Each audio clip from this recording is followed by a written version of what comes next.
Akashvani eight 90।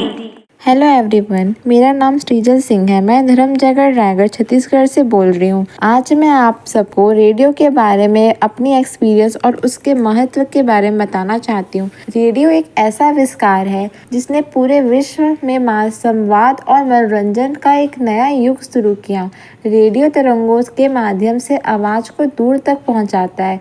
यह एक ऐसा यंत्र है जो ट्रांसमीटर से भेजे गए सिग्नल को रिसीव करके उन्हीं ध्वनि में बदल देता है, जिसे हम अपनी स्पीकर्स या ईयरफोन के ज़रिए में सुन पाते हैं। रेडियो का एक इतिहास है। 19 सदी का अंत में शुरू हुआ जब साइंटिस्ट गुलमिलो मैरोनी ने इसकी खोज की। तब से लेकर आज तक रेडियो ने समाज को जोड़ने और सूचना पहुंचाने में एक महत्वपूर्ण भूमिका निभाई है।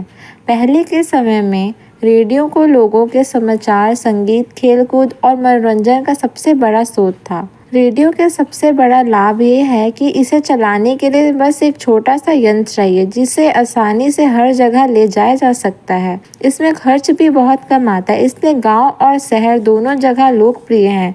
रेडियो के माध्यम से देश विदेश की जानकारी आम इंसान तक तुरंत पहुंचती है। आज भी गांव के लोग कहते हैं कि समाचार, मौसम की जानकारी और सरकारी योजना के बारे में हमें पहले से रेडियो से ही सुनते थे। आजकल के डिजिटल युग में भले ही टेलीविज़न, इंटरनेट और स्मार्टफोन आ गए हैं, लेकिन रेडियो की अपनी एक अलग ही अहमियत है।